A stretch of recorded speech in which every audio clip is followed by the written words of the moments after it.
కూటమిలో లాభపడ్డదెవరు? నష్టపోయిందెవరు? నేను ఒక్కటి ఇస్తాను, మీకు ఫిగర్స్ ఇస్తాను. మీరు దాన్ని బట్టి అర్థమైపోతుంది. ఉత్తర భారతీయ జనతా పార్టీ అంటే సరే ఎందుకులేండి, ఎగ్జాక్ట్ ఫిగర్స్ ఎందుకని అరకు పార్లమెంట్ సీట్ ఉంది. ఎవరు నెగ్గారు? వైకాపా నెగ్గింది. ఇటేపు ఎవరు పోటీ చేశారు? ఒక సీనియర్ పార్లమెంట్ సభ్యురాలుగా ఉన్న శ్రీమతి కొత్తపల్లి గీత గారికి ఇచ్చారు బీజేపీ. ఆ 7 5 సీట్లు కూటమి నెగ్గింది. 7 5 సీట్లు కూటమి నెగ్గింది. వైకాపా 2 సీట్లు. మరి పార్లమెంట్ ఎలా నెగ్గింది అంటే ఏంటో తెలుసా? 1,25,23,500 ఓట్లు దాదాపుగా సుత్తి కొడవలి నక్షత్రం ఉన్న సిపిఎం పార్టీకి వచ్చింది. ఎందుకని మీడియాలో ప్రచారం చేయట్లేదు? రూపాయి ఖర్చు పెట్టుకున్న 1,25,000 వచ్చినాయి అండ్ ఆ పార్టీ కంటే ఎవరో ఎందుకు మాట్లాడట్లేదు? మీడియాలో చర్చనీయాంశం కాదా? 50 కోట్లు ఖర్చు పెట్టారు, 100 కోట్లు ఖర్చు పెట్టారు, నాకు తెలియదు. Srimathi Sharmila garu with support of Congress Telangana DK Shivakumar garu నాకు ఎంత ఖర్చు పెట్టినా తెలియదు, కానీ ఎంతో కొంత ఖర్చు పెట్టకుండా రాలేదు. కడపలోనే కేంద్రీకరించారు మొత్తం శక్తియుక్తులే. నా పక్కన టీడీపీ ఓట్లు పక్కన పెట్టండి. ఇక్కడ ఏం జరిగింది? 50,000 ఓట్లు దక్షిణ మధ్యలో హైయెస్ట్ నోటా ఓట్లు అరకులో పడినాయి. 50,000 మెజార్టీతో కూటమి మెజార్టీ వచ్చింది. ఇక్కడ ఎమ్మెల్యేలకి 50,000 మెజార్టీతో వైఎస్ఆర్ కాంగ్రెస్ పార్టీ నెగ్గిందంటే 75,000 80,000 క్రాస్ ఓటింగ్ జరిగింది. ప్లస్ 1,25,000 సిపిఎం బేస్ వాళ్ళు అక్కడ 40,000 ఉండొచ్చు, అదొక 80,000, నోటాకు 30,000 2 లక్షల ఓట్లు క్రాస్ అయిందంటే అర్థం. కడపలో ఎవరు నెగ్గారు? 7కి 5 సీట్లు కూటమి నెగ్గింది, బ్రహ్మాండం మెజార్టీ వచ్చింది. తిరిగి మళ్ళీ 70,000 80,000 ఓట్లతో వాళ్ళు నెగ్గారు వైకాపా. బీజేపీ అంటే అసహ్యం. అలాగే రాజంపేట కూడా అదే పొజిషన్. రాజంపేటలో 2 సీట్లు తప్ప అన్ని సీట్లు అదే నెగ్గింది, కూటమి నెగ్గింది. మళ్ళీ కిరణ్ కుమార్ రెడ్డి గారిని లాస్ట్ బాల్ ఆడతా అని తెలంగాణకు పుల్లబెట్టి తెలంగాణలో కరెంట్ ఉండదు, ఆంధ్ర పోతున్నాయి బాబు మేమంటే తెలంగాణ పోతుంది, లాస్ట్ బాల్ ఆడతా అని లాస్ట్ ముంచేశారు అందరిని. అక్కడ ఆయన మైనస్, అంటే కూటమిలో మెజార్టీ వచ్చింది, ఆయన మైనస్ వచ్చింది. ఇక అత్యంత ప్రతి ఒక్కరు వినాల్సిన సీట్ అండి తిరుపతి. ఇది రాజకీయ విశ్లేషకులకి మిగతా వాళ్ళందరికీ కూడా డెఫినెట్గా పజిల్ కాదు, ఈ డెఫినెట్గా సూచిక. తిరుపతిలో 7 సీట్లకి 7 సీట్లు కూడా కూటమి నెగ్గింది. 191,188 ఓట్లు ఎంతో ఆధిక్యత వచ్చింది 7కి. దాంతో అక్కడ వీళ్ళంతా సానుకూలత బ్రహ్మాండంగా ఉంది, తిరుపతి అంతా ఉంది కాబట్టి బీజేపీకి ఎక్కువ బలం ఉందని చెప్తున్నారు. ఆ బలం ఉంటే వాళ్ళకి ఏం రావాలండి? మెజార్టీ కనీసం 2,30,000 మెజార్టీ కూటమికి రావాలి. కానీ ఎవరు నెగ్గారు అక్కడ? వైఎస్ఆర్ కాంగ్రెస్ పార్టీ నెగ్గింది. 2,05,000 ఓట్లు క్రాస్ అయ్యి, అంటే 14,000 మెజార్టీతో 500 మెజార్టీతో 2,05,000 పైబడి వైఎస్ఆర్ కాంగ్రెస్ నెగ్గిందంటే 2,05,000 ఓట్లు క్రాస్ అయ్యి. మీకు అర్థమైందా? 2,05,000 క్రాస్ అయ్యి నెగ్గిందంటే ఇట్స్ ఏ కేస్ స్టడీ. అదేం పెద్ద అర్బన్ హైదరాబాద్ అంటే జనం బాగా అర్బన్స్ చదువుకున్నారనుకుంటూ ఒక తిరుపతి టౌన్లో కొంతమంది తప్ప మిగతా అన్ని కూడా దాదాపు సెమీ అర్బన్ రూరల్ కాన్స్టిట్యున్సీస్.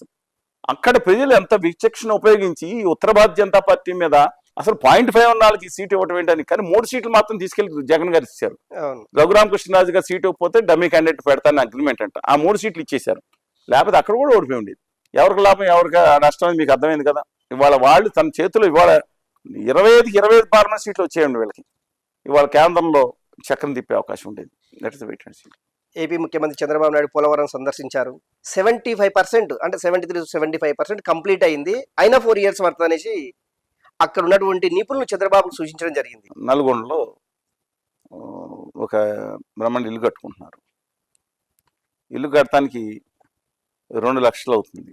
ఆ స్థలం కొనడానికి 5 లక్షలు అవుతుంది అని బాగు చేయడానికి ఏదన్నా. కానీ ఇల్లు కట్టే 2 లక్షల్లో ₹1,00,000 ఖర్చు పెట్టేసి నాకు కన్స్ట్రక్షన్ అయిపోయి 50% అయిపోయిందంటే ఒప్పుకుంటారా?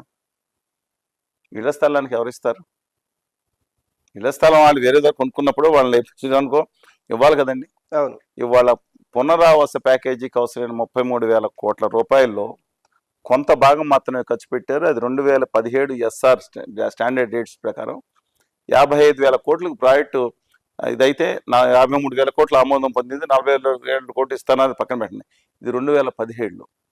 ఇవాళ దాదాపు 7 ఏళ్ళు అయిపోయిందండి. 7 ఏళ్ళు అయిపోతే ఈ 7 ఏళ్ళ నుంచి SR రేట్లు ఎంత పెరుగుతాయి చెప్పండి?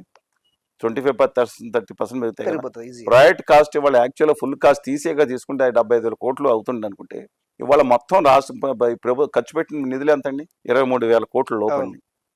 అంటే ప్రాజెక్టులో 33% అయ్యింది, ఇంకా 70% కావాల్సింది ఉంది.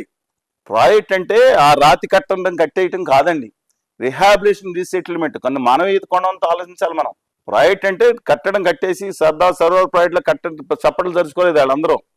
దాన్ని పూర్తి స్థాయిలో 150 అడుగులు ఎత్తులో నీళ్లు నిలబెట్టినప్పుడు 960 ఆల్రెడీ చాలా వరకు కప్లాన్ టర్బైన్స్కి వచ్చేసిందండి. ఆ వర్క్స్ అన్ని గత 5 ఏళ్ళు 6 ఏళ్లలో పెన్ స్టాక్స్ కంప్లీట్ చేయటం ఇవన్నీ అయిపోతున్నాయి. మీరు చూశారు కదా ఇవన్నీ కూడా. అవును అవును అందుకని ఈ స్పిల్వే ఇవన్నీ కూడా కంప్లీట్ అయిన తర్వాత ఇప్పుడు మేజర్ ప్రాజెక్ట్ ఎక్కడ కట్టాలంటే డయాఫ్రమ్ వాల్ నుంచి పైన రాతి మట్టి కట్టడం ఒకటే చేయాలి. డైవర్షన్ కూడా దాదాపుగా పూర్తి అయిపోయింది.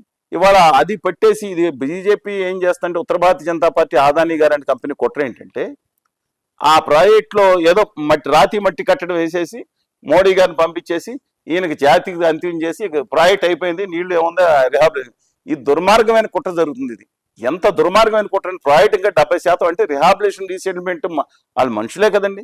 వాళ్ళు అది కడితేనే ప్రాజెక్ట్ అయినట్టు కదా. డ్యామ్ కడితే ప్రాజెక్ట్ అయినట్టేనండి. డ్యామ్ అయిపోయింది మనకంటే ప్రాజెక్ట్ అయిపోయినట్టు. డబ్బులు మీకు 100 రూపాయలు ఖర్చులు ఇంకా 70 రూపాయలు ఖర్చు పెట్టాల్సి ఉంటే మీరు 70% అయిపోయిందంటే ఎలాగండి? ఆయన సదుద్దేశం ఏంటంటే ఈ కన్స్ట్రక్షన్ లో కాంక్రీట్ క్యూబిక్ మీటర్స్ ఎంత అవుతుందో కింద వేయాల్సింది కదా, ఆ వర్క్ బట్టి ఆయన చెప్పుంటారు. బట్ వాస్తవానికి ప్రాజెక్ట్ దాని మీద కంప్లీట్ అవ్వదండి. నీళ్లు పూర్తి స్థాయిలో నిలబెట్టాలి. ఎండిడిఎల్లో కాకుండా మనం ఫుల్ ఎఫ్ఆర్ఎల్ ఉన్నప్పుడు 2 కెనాల్స్కి పూర్తి స్థాయిలో నీళ్లు వెళ్ళినప్పుడే 900 మెగావాట్ల పవర్ ఉత్పత్తి అయినప్పుడే 150 అడుగులు వాటర్ ఇంపౌండ్ చేసినప్పుడే, అది వెంటనే చేయరు, ఇంకో దశలో చేయొచ్చు. అది జరిగినప్పుడే ప్రాజెక్ట్ పూర్తి అని చెప్పాలి. చెప్తే రాతి మట్టి కట్ట అంటే ఎర్తకం రాక్ ఫీల్డ్ డ్యామ్ అంటారు మధ్యలో, అది వేసేసి ప్రాజెక్ట్ కంప్లీట్ అయిందంటే అనరండి. ఒక రియల్ గా రాష్ట్రం అప్పుల కుప్ప, ఓ పక్క అభివృద్ధి అంటుంది, ఖజానా ఖాళీ, పోలవరం కావాలి అని చంద్రబాబు నాయుడు కళ. నిజంగా ఈ నిర్వాసితులకు చెల్లించవలసినటువంటి డబ్బులు కావచ్చు, ప్రాజెక్టు కావాల్సినటువంటి ఖర్చులు వ్యయం కావచ్చు, ఇవన్నీ పెరిగిపోతున్నటువంటి సందర్భం మన కళ్ళ ముందు కనిపిస్తుంది. నిజంగా ఈ 4 yearsలో పోలవరం ప్రాజెక్టు కంప్లీట్గా అంటే మీరు అన్నట్టు నిర్వాసితులకు ఉన్నటువంటి వాళ్ళకి రావాల్సినటువంటి డబ్బులు కావచ్చు, ప్రాజెక్ట్ కావాల్సినటువంటి అమౌంట్ కావచ్చు, ఈ 4 yearsలో కంప్లీట్ అవుతుంది అని మీరు అనుకుంటున్నారా? ఏమైనా డయాఫ్రమ్ వాల్ కావాలని నేను వెళ్ళొచ్చాను. డయాఫ్రమ్ వాల్ కట్టేటప్పుడు అది మనం మాట్లాడదాం. అది ఎంత పొరపాటు జరిగిందో. కాపర్ డ్యామ్ మీరు మీ ఊళ్ళో చిన్నగా అర్థమయ్యేటట్టు చెప్తాను. మీ ఊళ్ళో బ్రిడ్జి చిన్న 20 అడుగులు బ్రిడ్జి కడుతున్నారు, నీళ్ళు వస్తూ ఉంటాయి. మీరు డైవర్ట్ చేసిన తర్వాతే పిల్లర్స్ వేసుకుంటారు. ఆ పిల్లర్ గట్టిగా డయాఫ్రమ్ వాల్ ఇప్పుడు అవసరం లేదు. కానీ అక్కడ కింద అంటే డయాఫ్రమ్ వాల్ ఎందుకంటే మిగతా ప్రాజెక్టులకి మీరు చాలా చూశారు. మీరు శ్రీరామ సాగర్ ప్రాజెక్ట్ చూశారు, నాగార్జున సాగర్, శ్రీశైలం లేదా పులిచింతల, ఇవన్నీ ప్రాజెక్టులు చూసిన వాళ్ళు దయచేసి ఒక విషయం గమనించండి. అవన్నీ కూడా నదీ గర్భంలో ఉన్నప్పుడు దానికి అడ్డంగా ప్రాజెక్టులు కట్టి వాటర్ని ఇంపౌండ్ చేసిన తర్వాత కాలువల ద్వారా కానీ ఎలక్ట్రిసిటీ కానీ ప్రొడ్యూస్ చేస్తున్నారు. పోలవరంలో ఉన్న ఇబ్బంది ఏంటంటే ఆ ప్రాజెక్ట్ యొక్క మెయిన్ కోర్స్ నది కోర్సులో ఏదైతే వెళ్తుందో దాంట్లో 100 మీటర్లు 90 మీటర్ల వరకు కూడా గట్టి భూమి లేదు. అంతసేపు మనం డ్యామ్ కట్టలేము, కింద నుంచి కొన్ని ఇబ్బంది ఉంటుంది. ఏ స్పిల్వే ద్వారా వాటర్ రిలీజ్ చేయలేము అక్కడ. అందుకని నదిని మళ్లించారు. ఆ వచ్చే మెయిన్ ప్రవాహాన్ని రైట్ సైడ్ మళ్లించడానికి ప్రణాళిక, దానికి స్పిల్వే కట్టారు. దానికి వాటర్ ఇబ్బంది జరుగుతుంది. 36 లక్షల క్యూసెక్లు అంటే మళ్ళీ దాన్ని 50 లక్షలు పెంచారు. 3 గార్జెస్ డ్యామ్ కంటే ఎక్కువ. మేము కింద ఉంటున్నామండి, ఆ కిందే మా పాలకొల్లు. ఏమన్నా డ్యామ్ ఏమైనా ఇబ్బంది అయితే 17 గంటల్లో మేము సముద్రంలో పడవలేసుకెళ్ళాలి. ఎదురు వెళ్ళలేం కదా, ఎంత సముద్రంలో పడవలేసుకెళ్తే బతుకుతామని. ఎన్ని పడవలంటే చెప్తున్నాను నేను, కారులో పోవాలా. అలాంటి సందర్భంలో ఎక్కువ రక్షణతో కూడింది కావాలనుకునే సందర్భంలో పెంచారు, మంచిదండి అది. కానీ వాళ్ళ అది కట్టకుండా, నేను మళ్ళీ చెప్తున్నాను, ఇది కంప్లీట్ కాకుండా డయాఫ్రమ్ వాళ్ళు బేర్ కంపెనీ వాళ్ళు అక్కడే లోపల ఏసీ వేసుకుని, నేను ఇసుక దాంట్లోనే వెళ్ళొచ్చాను. ఇంజనీర్ ఒక అన్నారు, నార్త్ ఇండియన్ దోషి అనుకుంటా, దోషి పేరు ఉంది, వాళ్ళు తప్పు చేపిస్తున్నారు. ఆ పైన కఫర్ డ్యామ్ వేయకుండా ఎలా చేస్తారండి? ఏం మాకేది, మా వర్క్ మేము చేస్తున్నాం. అదేంటండి రేపు పొద్దున పాడైపోతే నేను ఐ స్పోక్ టు దెమ్. ఆ పైన కంప్లీట్ చేయకుండా రాయపాటి సాంబశివరావు గారు అనే కాంట్రాక్ట్ ఇచ్చారు కిరణ్ కుమార్ రెడ్డి గారికి గవర్నమెంట్ లో.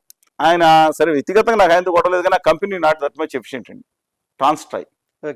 అలాంటిది అక్కడి నుంచి మళ్ళీ సబ్ లీజ్కి ఇవ్వటం. గడ్కరీ గారిని రిక్వెస్ట్ చేసి చంద్రబాబు నాయుడు గారు done a good work, denying that.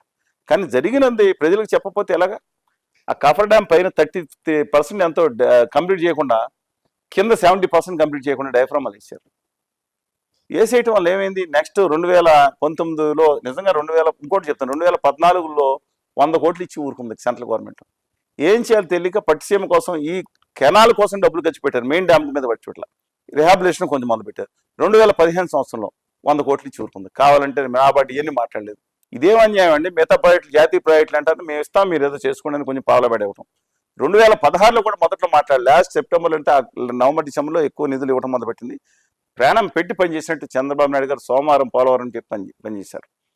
కానీ ఆ తర్వాత ఏం జరిగిందంటే 2000 ఈ కాఫర్ డ్యామ్ పైన కట్టుకోవడం వల్ల 2020 జగన్మోహన్ రెడ్డి గారు అధికారంలోకి వచ్చింది మేన, అంటే జూన్ తారీఖున, అది నది అండి. ఆ 20 వర్షాలు వస్తాయి జూన్ నుంచి, ఏం చేయలేదు.